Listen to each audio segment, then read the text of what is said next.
November 12th marks 1 year since the passing of former BC Premier John Horgan at the age of 65. And while much has been written about the province's longest serving NDP premier, now it's his turn to tell the story. Here to talk about John Horgan, in his own words, a memoir, is co-author Rod Mickleburgh. First of all, congratulations on the book. As you put it in your introduction, it's unvarnished Horgan, a tale recounted with gusto, replete with zingers, blunt assessments, comical anecdotes, and frank admissions of his shortcomings. How did you get to be involved? And I should say, I'm flattered to be called the co-author, but this is John Horgan. It's his voice from beginning to end. There's a few little insertions to set the, for context purposes, but and sadly, as we know, we lost John, and I had to put it together without him. But really, it's not me, it's John. Although I don't want to be too immodest, I did play a role in the book coming out and so on. But yeah, well, it started in 2023 when John had finally severed his last political connection by stepping down as the MLA for his beloved Langford constituency, and he was interested in the legacy, and he had some things to say. He was proud of his government and what they'd done during his 5 years as premier, and he didn't just want to ride off into the sunset. And so somehow it evolved that he would do a series of interviews at Royal Roads University, and they would be recorded and actually videotaped. And 2 full days were set aside, and I was asked to do those interviews, and they were on the substantive issues that arose, Site C and all those COVID you mentioned, and 2 full days, and they were pretty good. I was hired as a journalist. I acted as a journalist. I pressed them on issues. And at the end of it, we had really quite valuable transcripts. We just didn't know what was going to happen to them. But we felt there was enough material there that maybe it could be a memoir, a full memoir. And so we went to Harbor Publishing. They bought it. We signed a deal. And so then we now had to do a book, which also meant we had to fill in all the early stuff before he became premier. And by then he was the ambassador to Germany. And I continued as not the co-author, but working with John. And so we started filling in the blanks over Zoom, as we're doing a Zoom now, from Germany, from Berlin. And his early years, his life in the back rooms of the NDP in both Ottawa and Victoria, his time in opposition, and those went so great. But they got interrupted by a cancer diagnosis, his third. This was thyroid, more serious than the other two. And so really we weren't finished, but it came to a halt. As John put it, our gab sessions will have to be put off. But about 2 months later, I got an email from him saying they'd hooked him up with a machine so he could talk, and he said he didn't sound like Stephen Hawking, and I had a little less energy, so we wouldn't talk so much about sports. And then he said, well, maybe a bit about sports. He was a huge sports fan. But we did 4 more interviews over Zoom with John in his hospital bed in Berlin. And they were fine. We didn't talk as much, but we filled in all the blanks and what was remaining. And remarkably, after the last one was done October the 2nd, a year ago. So just about a year ago. And it was pretty complete. Then he got the really terrible news that the cancer had spread and there really was no hope. But and when I got that email from him, he says at the end, in spite of my situation, I consider myself a very lucky guy.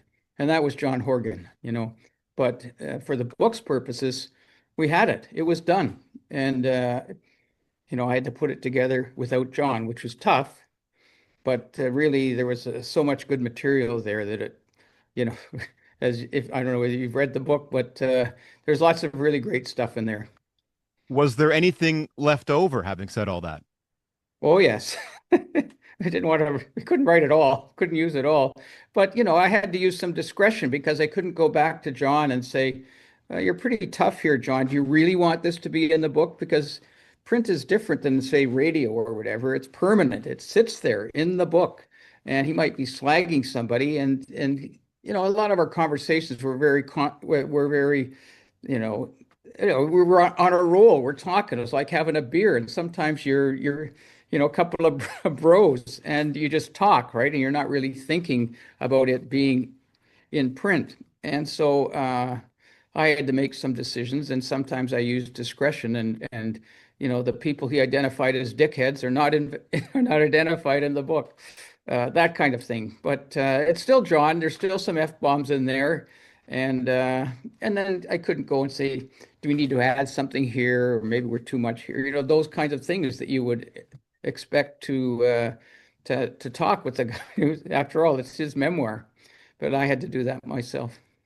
Having said all that, it's remarkable how candid he gets about some people in the book, and maybe we'll get to that a little later. But I wanted to start off by talking about Horgan laying out what is basically his life's philosophy, learned while playing youth sports. He had this basketball coach who instilled in him that in a team game, you don't have to be the best, you just have to be the guy that everyone wanted to play with. As he put it, I tried to be the teammate you wanted to have in all circumstances. How do you think that informed his politics? I think it very much informed his politics, and he gives so much credit to this basketball coach because at the time he was sort of heading into the ditch. Things weren't great at home. His mother had remarried, a stepfather he didn't care for, and he wasn't having much fun. And this basketball coach took him under his wing and said, "Here's someone we should be able to work with." And one of the things was exactly that. You don't need the stars. You don't need just Connor McDavid on your team. You need the people, the utility people that play 200 feet in the rink and so on. And you have to be inclusive. You try to include everybody. You don't just pontificate from the podium. It's your cabinet and so on. It's a team effort, and you pursue that. It's not your way or the doorway. And he even did that with people he disagreed with. Let's find an area of agreement, with business people, with, people like Scott Moe and Doug Ford and people like that. Because he was chair of the Premiers Federation, you look for agreement. And it did color his philosophy. He wasn't ideological. He says, let's do something good. How do we get there? And this isn't going to work just because my ideology says it will. And a lot of that came from his view of sports. He was a big sports fan, but he was sports guy not to be the star, but to be part of the team. And he talks about how that even influenced how he formed cabinets later on, in that tried to look at the potential of people and hope they realize it. Yes, exactly right. Give him a chance. Help him. Now, when he becomes premier in 2017, people forget that he'd become leader of the party by acclamation after that stunning loss in the 2013 election, the one that they were supposed to win, the front page with Adrian Dix on the province saying that this man could kick a dog and still win. Well, then he must I have still got a copy of that front page. I like to say he must have kicked two dogs then because that's why he lost. But upon become premier, he just Horgan said he couldn't even imagine it in his wildest dreams. He would say, "You've got the wrong guy. You should find somebody better." I always felt I was there to help other people, not be the leader. Why do you think he was so modest about seeking power? Because I think that was the real John Horgan. That was one of his strengths as premier, in a way, is that he wasn't ambitious. He wasn't, I want to be premier, and that's, et cetera, et cetera. He was a very reluctant leader because it goes back to this, I want to be part of the team. I want to help somebody else to be the leader. I want to do my best and contribute as much as I can to the team. And he also had insecurities, especially after he became leader. I mean, it didn't go that well for him. He was so worn out and so destroyed by all this time in opposition. He'd get angry. He got the reputation of being angry John, lashing out left and right, and it was dark. And Christy Clark, meanwhile, was driving him crazy. And at one point, he said, he said to the NDP brass there, if you can get somebody better, I'm willing to step aside, you know. And it was a very, very dark time. And it turned around very luckily because somebody had suggested he bring in this guy from Manitoba named Bob Dewar. He says really good strategist, etc. And he sort of ignored it. But at his darkest, he was at some meeting with 15 people or something, and he was just saying, "This is bad."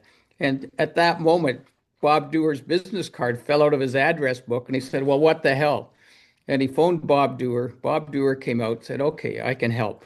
And as Horgan says in the book, at that point, the sinking stopped, because he was a good strategist. He buoyed Horgan up, said, "Just be yourself. Just be yourself." And that came across. And he also thought, 2017, I'm either going to win and then I'll be premier, which is great, or I'll lose and then I don't have to worry about politics anymore, which wasn't that bad.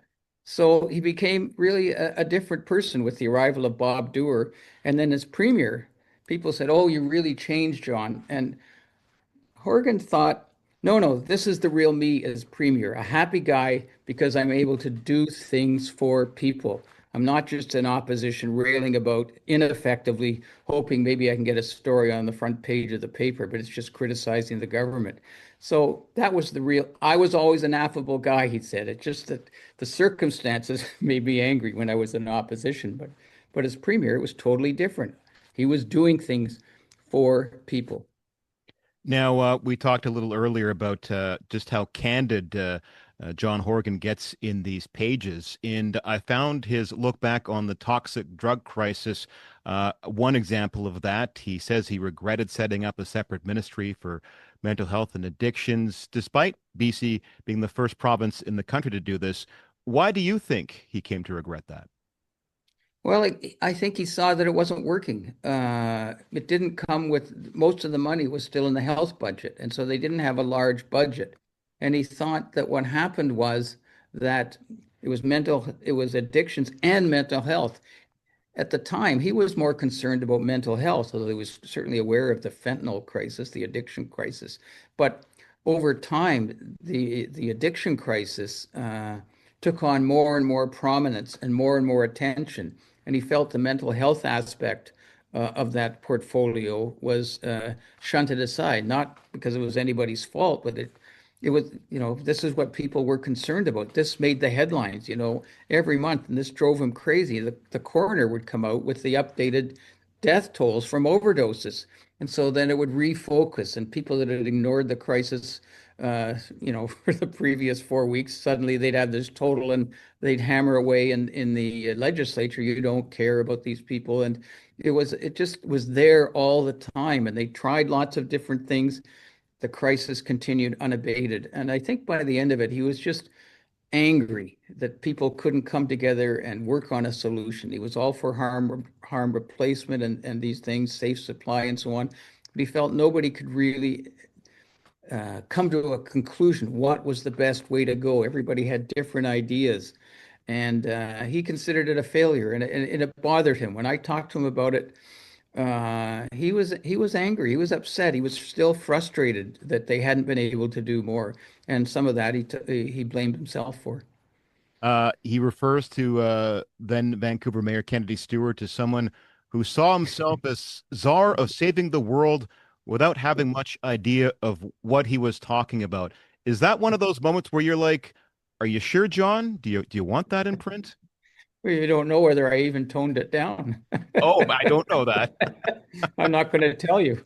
Okay. But yeah, I mean, he was not a fan of Kennedy Stewart. That's clear. I mean, Kennedy, well, we could leave it at that, I guess. But he didn't feel he was an effective mayor. He felt Kennedy Stewart just, I can do everything. Just everyone listen to me and do my plans. And there was the provincial government that was actually working hand in hand with the federal government to do things.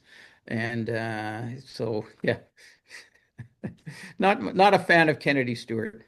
And as you say, Horgan summed up his efforts by saying, "My efforts in these matters were pretty much unsuccessful." And it's interesting to read those words now, given what our current premier, David Eby, has been saying about decriminalization. Was Horgan prescient in that way? Decriminalization, it's an interesting one. Everybody supported decriminalization. The opposition supported it. The police chiefs supported it. Then it went into effect and it was a disaster. It blew up in their face because nobody foresaw all the public use of drugs and how that would happen. And then everyone was opposed to it. And he admits that, yeah, we did it. And He said Trudeau was very reluctant to do it, Justin Trudeau, and he said Justin Trudeau was right. It didn't work. It blew up on them. And, that's another one of those situations where you try to do the right thing and it doesn't work.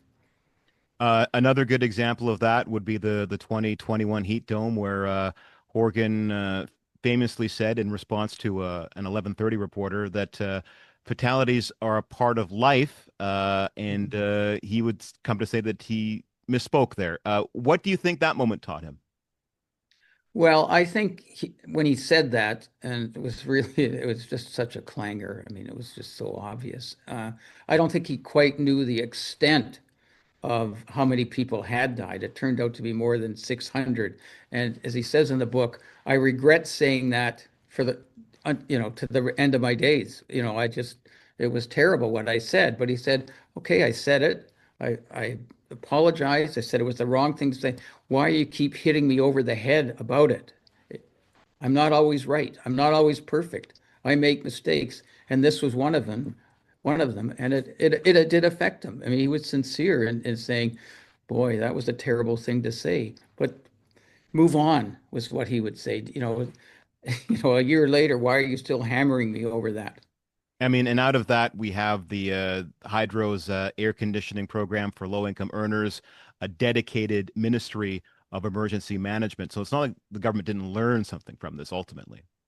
Well, as he points out, how many times did we use the word unprecedented that year? And I combine a bunch of things into that one year and call it the annus horribilis, the terrible year, because there was the heat dome, there were the terrible floods in November, and there were terrible wildfires.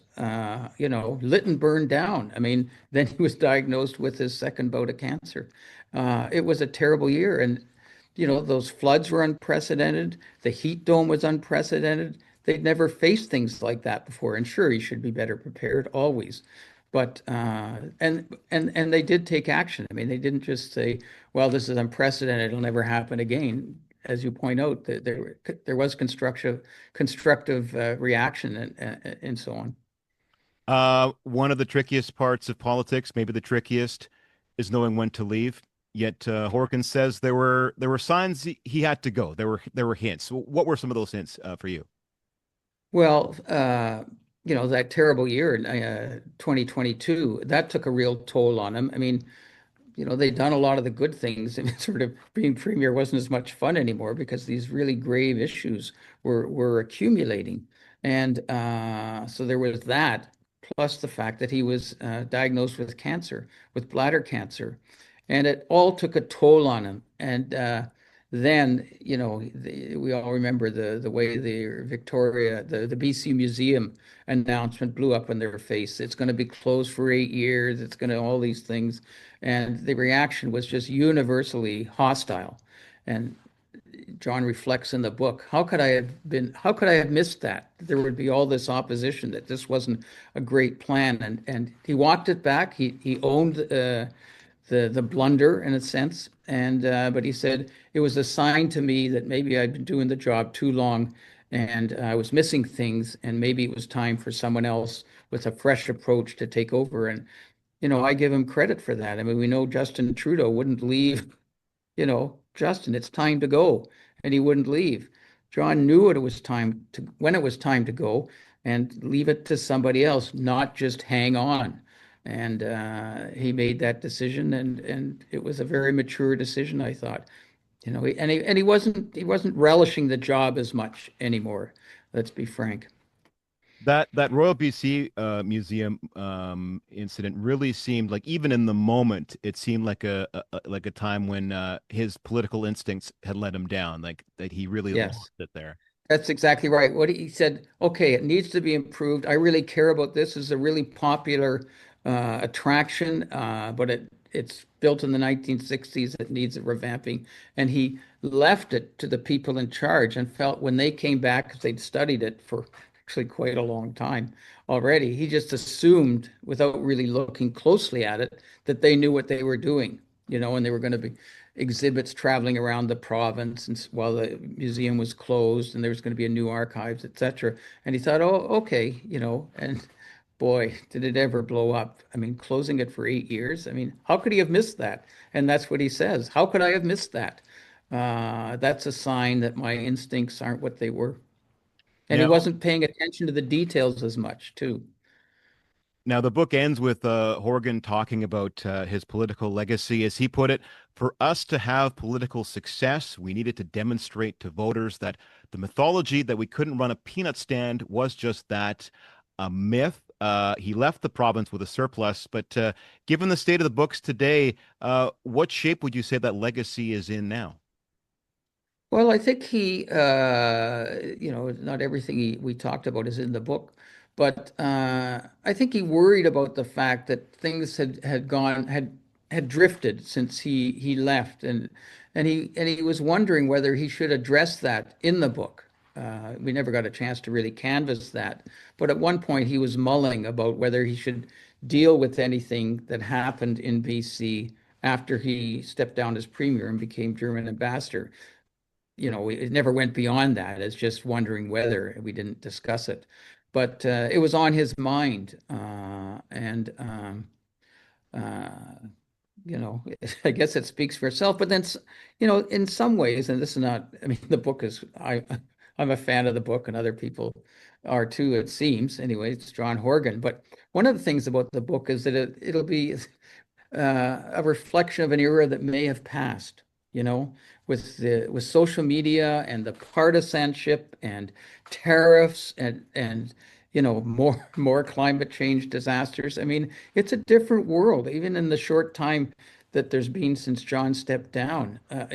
Problems are more difficult now, and social media, it's poisoning the atmosphere a lot more than it used to. Plus the decline of the media. It's very hard to get, coverage even these days. I was at the book launch in Victoria, and all these MLAs came up to get books signed and so on. And I'd never heard of them. It's just because the legislature isn't covered by the media anymore. So it's a different world than it was when John was premier. And so beyond the fact that you may agree or disagree with what's being done politically, it's tougher out there. And so you sort of look back to those 5 years, 5 golden years when the premier of the province was really popular and was able to be popular. I wonder if that's even possible anymore. The book closes with the words, "What a great time, what a great life," and indeed it was. What do you hope readers get out of the book?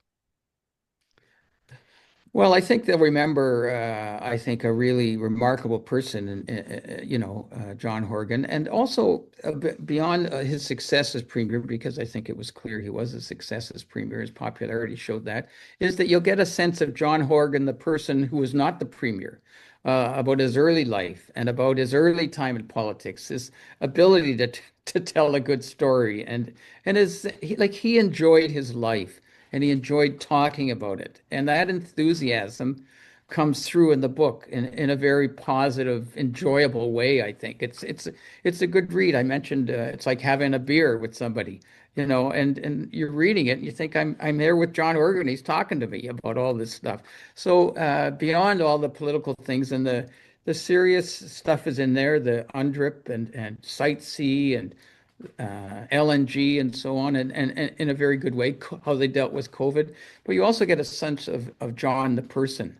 And I think he was really quite a remarkable person. And I feel so fortunate I got to know him. And, we really did have fun in our conversations. I mean, it was great, I have to say.